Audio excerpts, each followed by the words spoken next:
Welcome to the Tower Talk podcast, a place for honest and open conversations to support you in living your best life from the inside out. Join me on this journey of self-discovery as we explore what it means to reach next level badassery and cut through the BS. So tune in, stay a while, and I promise I'll be right here alongside you as we figure this shit out together. Rosie, welcome to the podcast. I am so happy that you are here today. Me too. I'm thrilled. Yes. For those of you that don't know, I'm an online coach. I work with Rosie and I have been for over a year, and I'm super excited to hear all about her journey and what she's getting out of working with me. And so welcome to the show, Rosie. Tell us about you. Oh, awesome. Thank you so much for having me. I'm so excited. I always get, I watched you for so long before I really reached out and started working with you, which I think is pretty common, right? As we decide to let people into our lives. And so, being here, it all feels like kind of surreal. Like, oh my gosh, I didn't even know you before. And now I feel like I can call you friend, which is amazing. So I'm Rosie. I like to introduce myself first as daughter of a king. I love Jesus. And so that's kind of like my first identification. I'm also a mother and a wife. As well as a personal trainer myself, a nutrition coach is part of what I do, which is kind of something that always held me back from getting a trainer, but we'll get into that later as we discuss more. A friend, a daughter, just kind of all the things into the bag. But most of all, I like to just, like, as I mentioned before, being the daughter of a king, I like to just be a good example. That's kind of like being a good human being and caring about others and loving people. And so it's kind of like my biggest driving force. What does being a good human being actually mean? I think it means loving others. I think we were called to love everybody. We don't have to be in love with everybody, right? But acting in love with people, being patient with one another, being kind, compassionate, understanding, merciful, graceful, and extending that to every single person on the planet. I believe that God made each and every one of us. And I also believe that we are his beautiful masterpieces. And I want to treat people that way all the time. Now I'm also human, so I don't always hit the mark, but that's always the main goal. And if you guys are not watching this on YouTube, Rosie's wearing a little pin that says, I love you, which is so cute and so sweet. Just a little backstory on the word love. And I don't know if you can connect with this at all, Rosie, is when I was growing up, we never really said, I love you.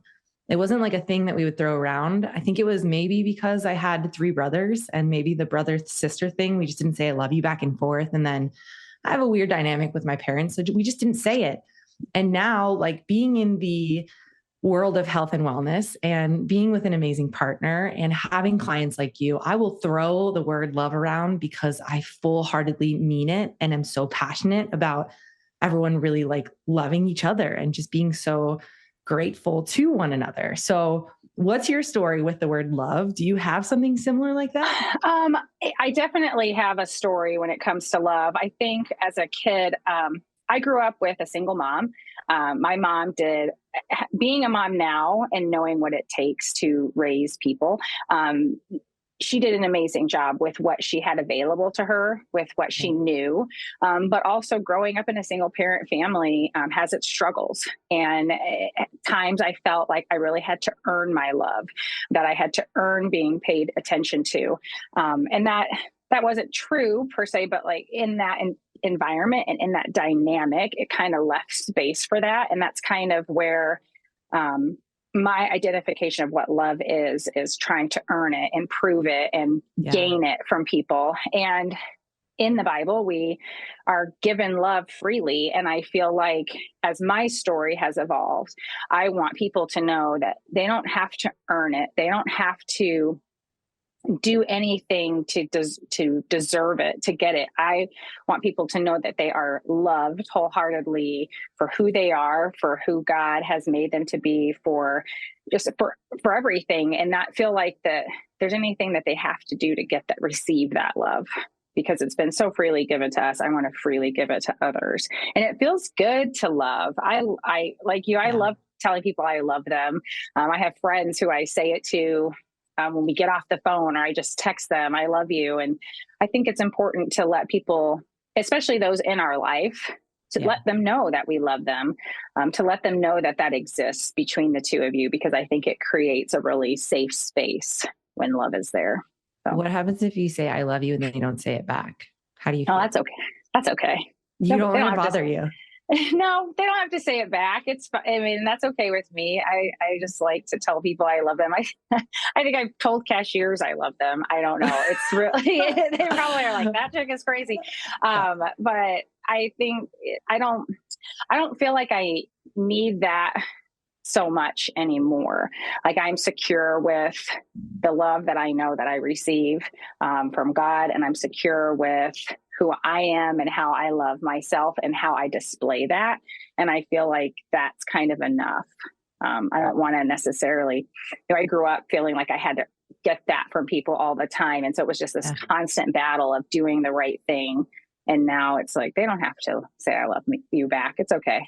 When do you feel like was that big shift? Gosh, probably, this is great. Probably in the last, really since COVID started. Wow. I mean, everybody has their COVID story, right? It was really difficult for everybody in lots of different ways. And for me personally, a lot of different things that happened at that time in my life. I was a big endurance athlete. I ended up breaking my ankle right before this big race that I had a major goal for and was certain I was going to accomplish. And that got stripped away in an instant. I really felt like at that time in my life, I just was kind of broken down into what felt like dust. I mean, I even told a therapist one time I felt like I was dying, and I started really seeking God to kind of save me through all of that.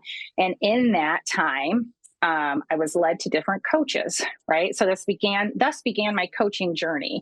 And I started with a fitness professional coach who kind of helps coach businesses and fitness professionals in their business. And it was through that coaching that led me to you, because I decided, okay, as a coach, I feel like I'm constantly pouring out to my clients, which is great.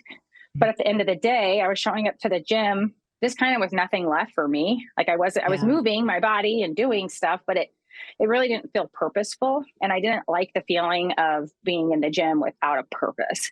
And so I thought, all right, I'm just going to hire a trainer. And I had all these feelings wrapped around, like, I am a trainer. Why would I hire a trainer? Like, does that make me not a good trainer? But the truth is, I like having a plan in place. I like walking into the gym, not having to think about it, and knowing that there's exercises to do and that they are helping me achieve my goal, because you and I work together so well at discussing what I want, what I like, where I want to go. And then you do a great job lining up everything I need for that. And it's felt so good to have that coaching and to have that piece of my life kind of in place. And then moving on to other coaching, my husband and I have done some financial budget coaching together. We also have like a financial advisor, like investment coach as well. So we did those coaching modules. I've been doing some God coaching, getting some coaching in that. And I think through all of that coaching, becoming more confident with who I am, more confident in God's plan for me. All of that stuff has led me to feel so loved, that I have poured into myself that way. And that has allowed me to pour out so much more into others. So I think, the biggest battle I faced in COVID, just kind of feeling annihilated and to a certain point, kind of helped piece me back together full of love, because it's all of the coaches I've had. And you have been the one that's kind of been there through all of them. It's just so loving and so tender, I guess, in taking care of their clients and the people that are seeking their help. And I think that that's just really nurtured a lot of love out of me. I love that. And it's funny, I asked a question on my story the other day that was like, what's the best money that you spent in 2023? And I know that you put in like all the coaching, because so much of what we see is this like material or tangible items, but so much of what we can get is through these coaching and service-based things. And yes, they are money, like you're putting money into them, but the value over long term is just so much more important. That so I mentioned doing Ironman. So the last Ironman I did was a complete disaster, and part of it was because I, through my training, I was experiencing some pain and discomfort that I thought, oh, I can take care of it, no big deal. And I never mentioned it to my coaches at the time, just thinking I could do it, manage it myself. Well, when that fell apart, I did finish, even though it fell apart. I started thinking about how I took for granted the coaching that I had at my fingertips, that I didn't allow them in. And one of the great things that God gives us is skills and gifts that we're able to use. But I think one of the things we don't think about often enough is the people he's placed in our lives and the skills and gifts that they bring and make available to us. And I feel like, we also kind of live in this, like, I can do it myself and I'm going to Yeah. do it all the things. But why? Because we've been given all these people in our life. And I think really people want to help. People Yeah. want to share their gifts. And I think I was doing a disservice in my own life and to the people that God had placed in my life by not utilizing them to their full potential. And by getting the coaching that I've had over the last few years, I've allowed them to use their gifts to make me better. And hopefully, in some ways, I've helped to make them better as well. And it's just this kind of reciprocal relationship, and it helps us all be better. And I think if we can, accept help. Like when I had ankle surgery, I thought I'll be back in the kitchen. And I finally asked for help because I could not get back in the kitchen and cook for my family. And I think that was like the big turning point, was asking for help is okay, because it allows you to utilize people and their strengths and their gifts, and it makes us all better. So why not like lift everybody up? So, I mean, Yeah. coaching has just been to release that control, to release that feeling like I have to know it all and do it all. It was never the intended point of my life to be able to get through it by myself. So I really enjoyed the coaching. It's really, I mean, I'm always looking for what's going to be my next. Yeah. We're wrapping up our financial coaching. I'm kind of like, all right, what am I going to get coached on next? Yeah. So, And I think what you also said about being a trainer and a nutrition coach and having a coach is like, oh, like, do I need this? I'm already doing this. This is what I was like, this is my job. This is my passion. This is why would I hire someone else to do that? But I think what you said is very true. It's the taking, it's you're giving, giving, giving. And if you're not receiving, it's really hard to do yourself. So I actually love working with coaches because we're constantly giving to everyone else. And it's hard for us to give back to ourselves. And also, like, to be honest, like in the grand scheme, I want to give all my clients like the best programming and coaching, but then I kind of forget about myself and I'm like, oh, I'll just do whatever. And then I don't right. see the progress and then I get mad. So it's like this vicious cycle. So Mm-hmm. what goes through your mind when you're like, well, I should know this. Why would I hire for this? I mean, I think it's just recognizing too, and part of what really helped me realize, like, okay, I can get a coach and it's okay. I mean, we can't know everything. Exactly. And I want to continue to learn. I really do feel like I'm a lifelong learner. I love learning and I love people. So learning with people, learning alongside people is something that I really enjoy. And working with you, I've implemented some of the stuff that we've done with my own clients, and I've, learned and grown, because it's just impossible to know everything Yeah. you're in this industry. And I think when you're working with others, you're getting exposed to different ideas and different approaches, which I think is incredibly helpful for my own, what I'm doing for my own clients and for myself. And so just kind of continuing with that learning and knowing, like, I'm going to learn. One of the things I've learned about myself is I try to kind of start my own business. I don't believe I'm really an entrepreneur, which is totally okay, because we can't all be entrepreneurs. Yeah. And I have really learned in my coaching and the things that we're doing is I'm a really good teammate. And I think that that's really awesome too. I really do well in my best work when I'm working with others. And so I think coaching or being coached provides that environment for me to be a part of a team. It's a small team, but that's okay, because it is a part of a team. I'm collaborating. And that's kind of something that fuels my passion and gets me going. And so I think that that helps me like decide I'm going to go ahead and step into this coaching because I work, kind of from home. I'm not in a building with people, and it allows me to form my little teams that help me kind of upgrade life a little bit. I love that. And I love that you said, not everyone has to be an entrepreneur. Not everyone has to do that thing. I work with a lot of entrepreneurs. I, interview a lot of entrepreneurs on this podcast so that they can share all of their expertise and what they're great at. But there's also people like you, like my husband, that want to work with other people or that want to work with a team or work for corporate. And that's okay.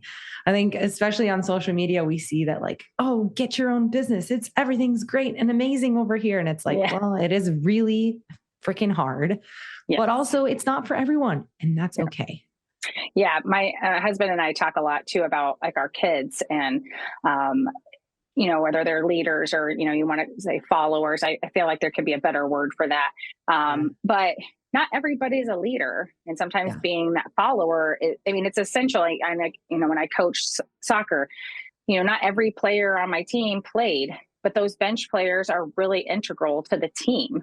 They make a difference. They're a part of the team. They impact. And so I think it's important to know, like, you don't always have to take the reins. You don't always have to be the lead. You can be a part of the team and still play such an important role in that. And it can still be, a good quality experience. But I think, like you said, like we live in this kind of time where it's like everybody's supposed to be the boss. Well, we're not all supposed to be the boss. No. Yeah.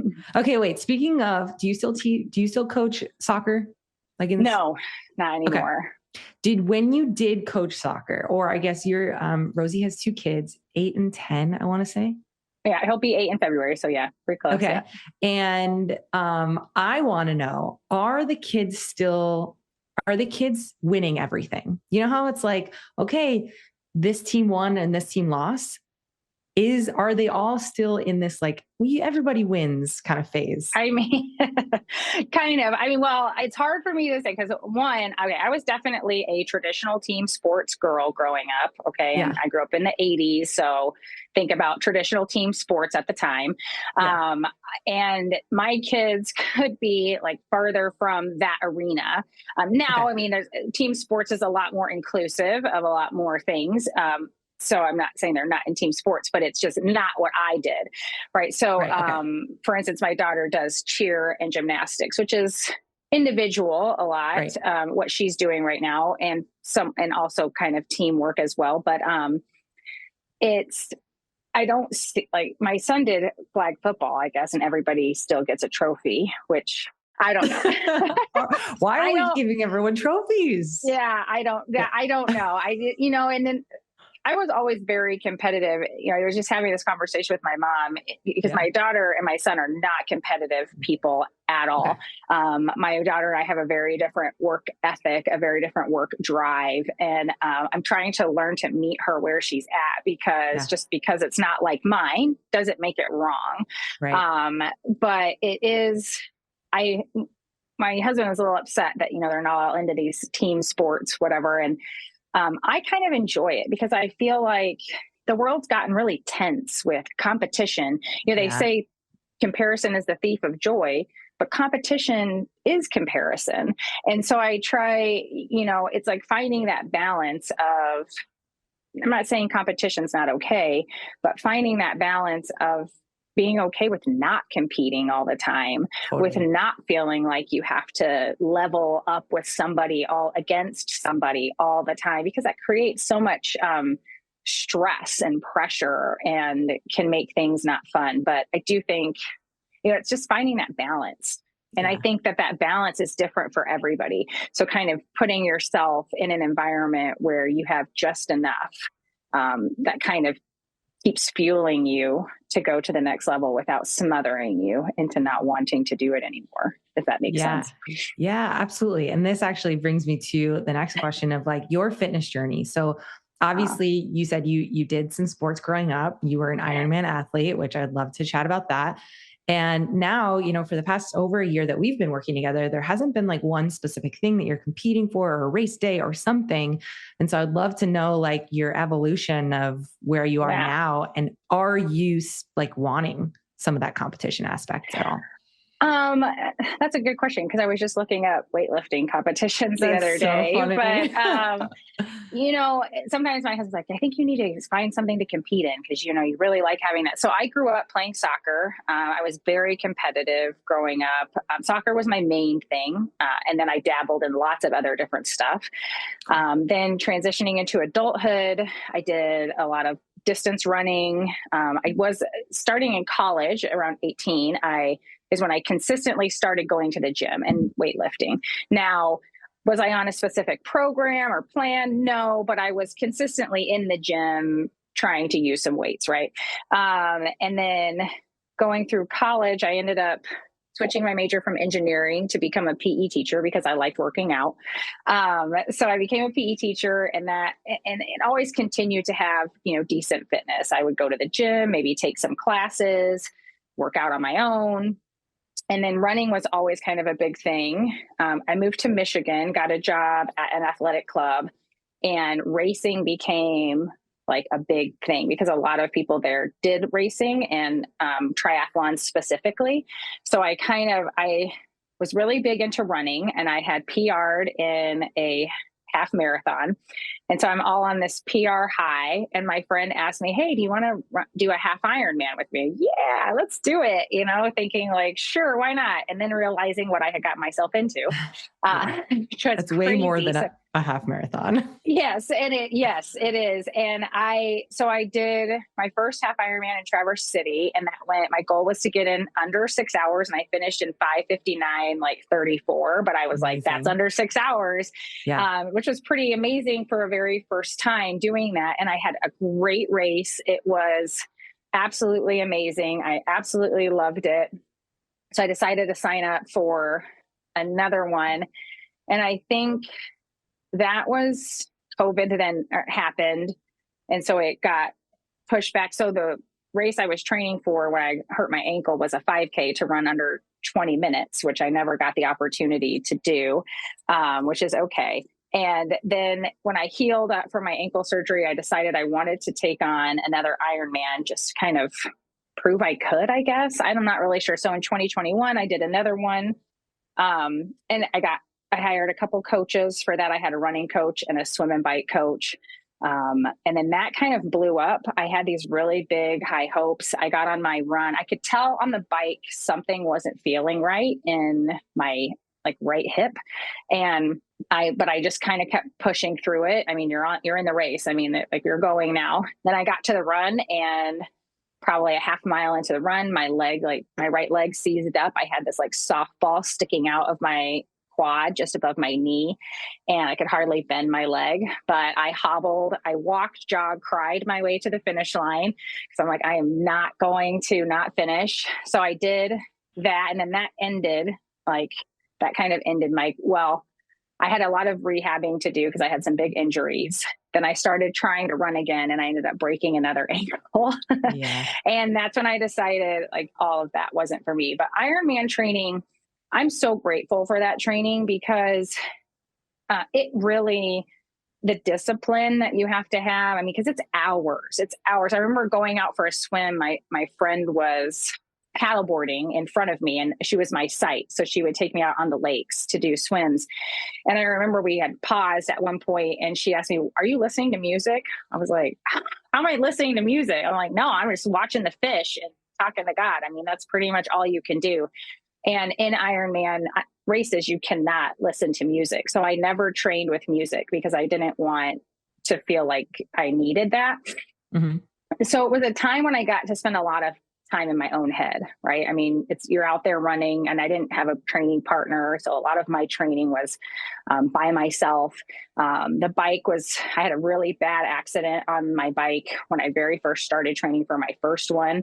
So the bike was always a big fear point for me. And I was, kind of pushing through that. So pushing through that kind of fear. Swimming was not something I was super great at, but I ended up loving it. I mean, running was always my favorite thing. So it was a really unique opportunity to train my body in that way and to be able to accomplish those. And I'm so super grateful that I was able to do them. I have since retired from the world of endurance sports, mostly because I can't break ankles anymore. And so I Yeah. always said I would run until my body didn't let me anymore. And I feel like one surgery and another broken ankle was probably like, that was enough. So that transitioned me then to, kind of finding you and that strength training through all that stuff. And I love it. I've always loved strength training, but it's never been my primary focus. It's always kind of just been to support endurance training. But I love being strong. I I love being in the gym. I love what my strength enables me to do. Like you mentioned, my kids 10 and 8. That my son loves to wrestle. He's the 8-year-old, so he's a tiny guy, so that helps. But I feel so amazed at what I can still do with my children, and a lot of that is attributed to the strength that I have and the training that I have, and just that I'm able to kind of navigate life with mobility, which is something I never really worked. I knew was important, but Yeah. never really worked on until you and I worked together. And so now that I'm making time for that because it's in the program, I just can see a big difference in how my body feels compared to endurance training. Because, I mean, as much as I love it, endurance training is really tough on your body and Yeah. requires a lot of recovery. And I don't think I really ever took care of myself properly when I was doing that. And so I feel just like so much better with strength training. Yeah. So tell the people what really is the big difference. I mean, obviously it is very different because you were doing half Ironmans, right? Yeah. So a half Ironman, tell me if I'm wrong, is a half marathon. Mm-hmm. It's a 1 mile, a 2 mile swim. 1.2 mile. 1.2 miles swimming in the water. Swimming, you guys, that would be like so hard for me. That's the Open one thing water. that I would always be like, no, I can't do a triathlon because I can't swim. I mean, I can, but like not like that. Anyways. Right. And then how long is the bike? It's 56 miles. 56. Okay. 56 miles. Yeah. So obviously the training is very different, but like mindset wise, more, I guess a little bit of the training. What is the main difference on strength versus endurance for you? So, well, one, I mean, endurance training for Ironmans was like having a part-time job. I mean, I would spend 20 hours a week training. I mean, you're talking, I'd have 3.5 hour bike rides. I'd have to get up before the sun came up so that I could hit the trail as soon as the sun peaked out. Then I'm riding my 3.5 hour bike ride. Plus, if it's closer to the race, you're talking about doing a brick, which is a bike and a run. So then you're adding on a 6 mile run. I mean, you're talking about a 4.5 hour training time, and then get home, and by the time I get home, it's like 12, 1 o'clock. It's like lunchtime. And I would miss a lot of time with my family. And at the time I was doing this, I was working like 60 hours a week and training, 20 hours a week. It gobbles up a lot of time. And then I feel like with strength training, that's one of the things I love about my training program now is that I don't spend near as much time and I feel so much better. It's like, oh, isn't that amazing? And I've always kind of known that. I think one of the big things that I held on to endurance training for was that's where I felt like I connected with God. Like I would be out on my runs, like I can only connect with God on my runs. And I think part of the process in that being taken away is also having learned that I can connect with God on a lot of other planes. And it's not just in running. God definitely met me there because that was kind of where I felt like that was my wheelhouse, right? And God met me in that space because that's where I was the most comfortable, right? Like I didn't grow up going to church and all that. So sometimes that space felt really intimidating to me. Right. But by bringing God into where I was already comfortable, I was able to really plant that seed and grow that relationship and trusted him when that was no longer available to me, that I can still find God everywhere I go. So now I get to garden because I have time for it. I mean, on the weekends I'd be, up and running, and it's like, you're spending all that time doing that. I garden now, not right now because I'm in Michigan and everything's dead here. So, but just like the time it has allotted me to be more present with my family, just my recovery, like my body doesn't ache all the time and hurt all the time. And not only would I spend all that time in training, then if I am going to recover, there's all the time you spend in recovery. Right. And it's just a lot. It was just, to me, it felt like it was just starting to consume my life more than I wanted it to. And strength training just kind of allows me a lot more freedom than I feel like endurance training does. Now, I'm not, I will always have a special place in my heart for that time in my life, and I will always appreciate it. But I'm glad, I find that I'm glad that I have transitioned to something else and into Yeah. that strength training space. And as far as like mindset goes, I feel like for me personally, a lot of that is the same. It still requires the discipline to show up. Right. It still requires the discipline to work hard. It still requires, the discipline to do it when I don't want to do it. And so I appreciate, I still get kind of the same endorphin rush. I still connect with God. I actually listen to worship music while I'm lifting weights, but I still feel like I have a lot of that stuff and I have more time, if that makes sense. Right. Of course it makes sense. I feel the same. Yeah. I was never really an endurance athlete, but I did the whole hit thing and was like, I have to sweat, I have to work hard, I have to be Yeah. exhausted. My body has to be wrecked or this doesn't count Right. for so many years. And really for the past like 5 or 6, it's been like, oh, I can actually work out less, feel stronger, better, and like Yeah. just have more time in general. So I think Yeah. like that mindset switch is tough, but once you get there, it's like you can't ever go back. But I Right. think the cool thing about you, and I mean, in the similar sense, by the way, Rosie is the strongest. Oh, so freaking strong. Every time I see her numbers, in her videos, I'm like, I think I told you this in a voice note recently. I was like, you are a superhero, super mom, super like if I saw you at the gym, I'd be like, holy moly, like this woman is such a badass.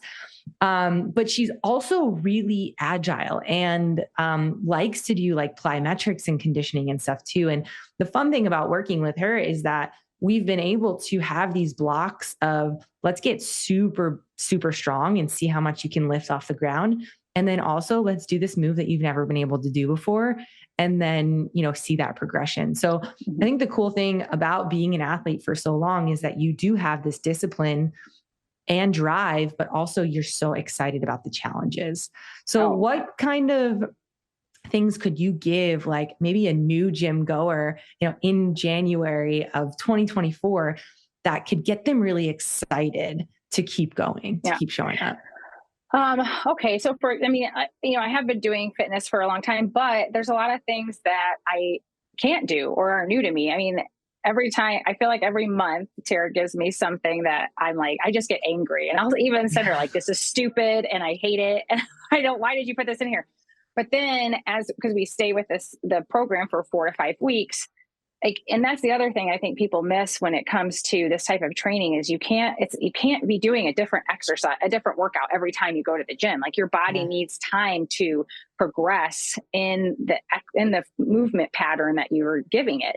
And so by having you design these programs, I'm like, I stick to the routine for this, length of time. And I really start to see the changes. So like even in my mobility, there's a couple mobility moves like the overhead squat and then these passive squat knee drops that I've seen you do before, and I think I've tried breaking things when I did them a year ago, but then now they're happening and they're almost happening easily. And so it's kind of like it takes time, but I mean, what else do I have? I mean, I have time. And so I can Yeah. just keep progressing with it. And I think it's just about being patient and with the process. And when I got to this point, I just think over the last couple of weeks, I've been having these realizations like, oh my gosh, this stuff I couldn't do before, I can do. And it's taken a year, but what can I do a year from now? What am I going to be able to do 2 years from now?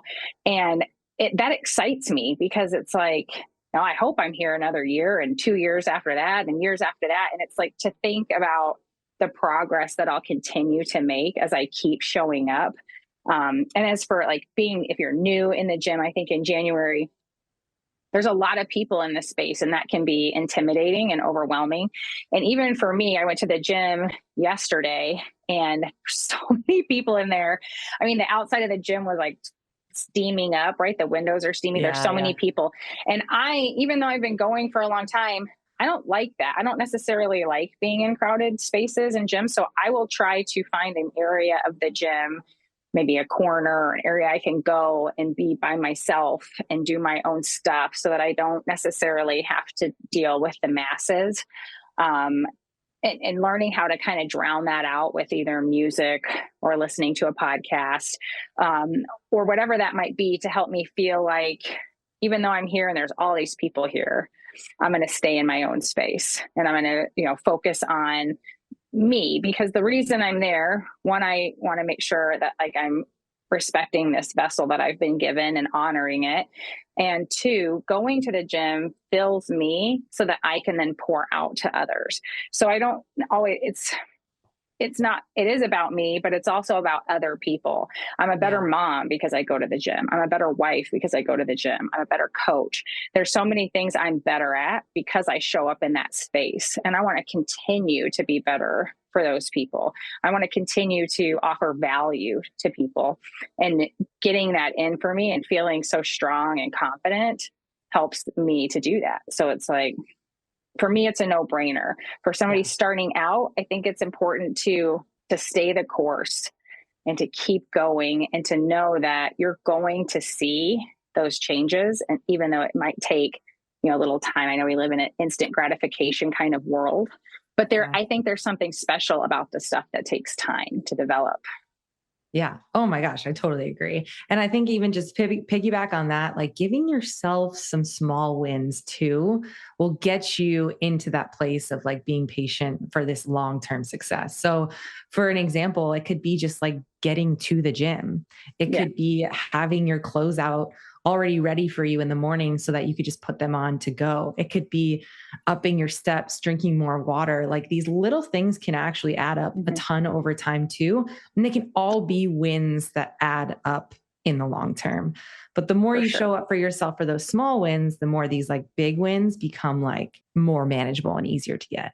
For sure. It means like that compounding effect, Yeah. right? You do one little thing and the next little thing, and it just continues to add up and kind of takes you to that big place you want to be, because we have to take like those little steps to get there. I don't think it's not always that just one big leap and you're there. And I think it's funny, my daughter was talking about school, and I'm not going to need to know this. And I told her, it's not about what you're learning in school.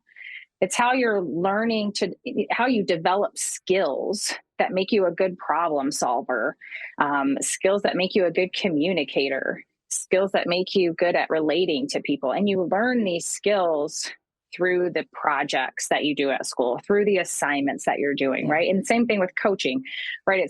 Or showing up to the gym. A lot of what I'm learning to do there helps me in the real world to apply that same discipline to the real world. It helps me to remember, okay, just because I'm not seeing my kids, learning whatever it is I'm trying to teach them today, in a year from now, how good are they going to be at it in a year? So it's like, if I can keep showing up in this space and seeing these changes, well, I can keep showing up in this space and keep doing the little things to see the changes. So it's, not about necessarily the specific thing you're doing there, but the skills you're learning while you're there. That makes sense. I keep saying Of course it makes sense. Yeah, of course. I mean, it's also a ripple effect too, because you tell your clients about it, you tell your husband, or you share this with people, and it just like ripples out to everyone around you. And if you want to be around someone that has this positive strength, find someone like Rosie, because she will definitely give you all the love and positivity and happiness. So how do you feel confident in these other parts of your life, maybe that don't feel as, I'm going to say, quote unquote, easy, because we both know it's the discipline that you're putting in the gym. How do you show up as confident to something new or something that is more uncomfortable at this point in your life? That's a good question, because I just started this job, and I started as a personal assistant for this woman, and she basically needed help kind of getting her business organized. She's got this business she's growing, and I was going to step in and help her organize it. And I don't consider myself a techie person.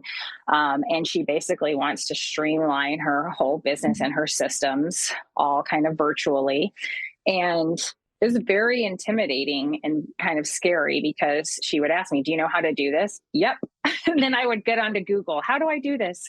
And so I think, you know, just knowing that I'm capable of learning, knowing that I'm capable of growing. And even though I'm stepping into this space, I've learned so much. And I've only been with her now for a couple of months, but I feel like I have learned so much in that time and grown in this space that I'm not familiar with.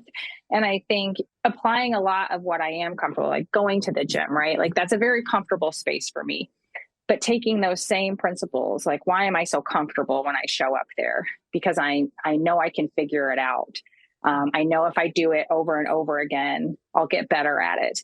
And taking those same principles and applying it, like to this job, for instance, I know I'll figure out the stuff she needs me to get done. And I know if I try and try and try, eventually I'm going to get to a place where it becomes easy and becomes like, oh yeah, I know how to do that, no problem.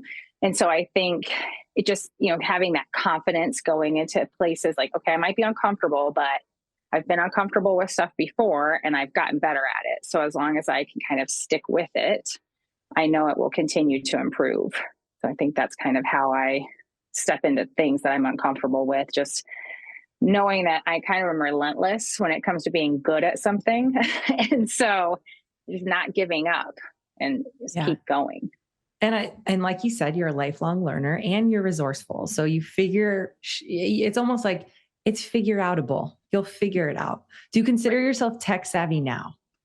I don't know if I would say I'm definitely getting more tech savvy for sure. I'm not as intimidated by that space, right? Kind of like if you're new to the gym, but maybe Of you're course. super great at tech stuff, right? It's like I'm no longer scared of that space. I wouldn't consider myself an expert by any stretch. But I am not scared of it anymore.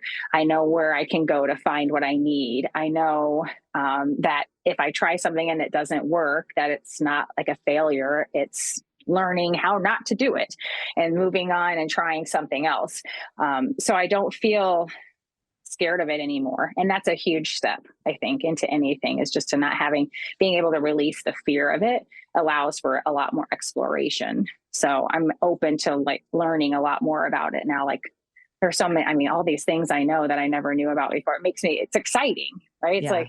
like, to be almost 43 years old and still learning and still growing and still feeling like there's more to get out of this world is kind of exciting.